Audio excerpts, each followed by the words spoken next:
చరిత్రను పోకిరికి ముందు పోకిరికి తర్వాత అని విభజించవచ్చు. 2006 ఏప్రిల్ 28న విడుదలైన ఈ సినిమా బాక్సాఫీస్ వద్ద సృష్టించిన సునామీ అంతా ఇంత కాదు. ఈ సినిమా వెనుక ఉన్న కొన్ని ఆసక్తికరమైన విషయాలు ఇక్కడున్నాయి. మొదట ఈ సినిమాకు పూరి జగన్నాథ్ అనుకున్న పేరు ఉత్తమ్ సింగ్ సన్ ఆఫ్ సూర్యనారాయణ. కానీ మహేష్ బాబుకు అది అంతగా నచ్చలేదు. ఆ తర్వాత పూరి తన దగ్గరున్న పోకిరి అనే టైటిల్ ని చెప్పగానే మహేష్ ఒక్క సెకండ్ లో ఓకే చెప్పేశారు. నిజానికి పూరి జగన్నాథ్ ఈ కథను ముందుగా రవితేజ కోసం రాసుకున్నారు. కొన్ని కారణాల వల్ల అది కుదరలేదు. ఆ తర్వాత మహేష్ బాబు దగ్గరకు ఈ స్క్రిప్ట్ వెళ్ళింది. మహేష్ బాబు కెరీర్ లోనే ఇది అతిపెద్ద టర్నింగ్ పాయింట్ గా నిలిచింది. ఎప్పుడు వచ్చామన్నది కాదన్నయ్య, బుల్లెట్ దిగిందా లేదా అనే డైలాగ్ ఎంత ఫేమస్ అందరికీ తెలిసిందే. నిన్న కాక మొన్న వచ్చి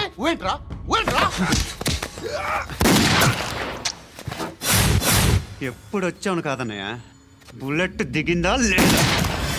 అయితే సినిమాలో మహేష్ బాబు నడక, ఆ బాడీ లాంగ్వేజ్ మరియు గన్ పట్టుకునే స్టైల్ని పూరి జగన్నాథ్ ప్రత్యేకంగా డిజైన్ చేశారు. మహేష్ బాబు తనను తాను పూర్తిగా మార్చుకొని పండుగాళ్లా మారిపోయారు.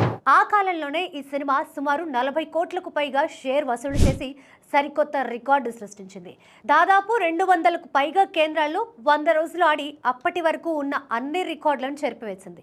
ఆ తర్వాత ఈ సినిమాను హిందీలో, తమిళం, కన్నడ భాషల్లో రీమేక్ చేయగా అక్కడ కూడా బ్లాక్ బస్టర్ హిట్ అయింది. ఈ సినిమాతోనే Ileana overnight star heroine అయిపోయింది. మణిశర్మ అందించిన సంగీతం, ముఖ్యంగా దేవుడా, జగడమే పాటలు ఇప్పటికీ యూత్కి ఫేవరెట్. ఒకసారి కమిట్ అయితే నా మాట నేనే వినను అంటూ వచ్చిన పండుగాడు తెలుగు ప్రేక్షకుల గుండెల్లో శాశ్వతంగా ఉండిపోయాడు. 20 ఏళ్లు గడిచినా పోకిరి మానియా ఏమాత్రం తగ్గలేదు.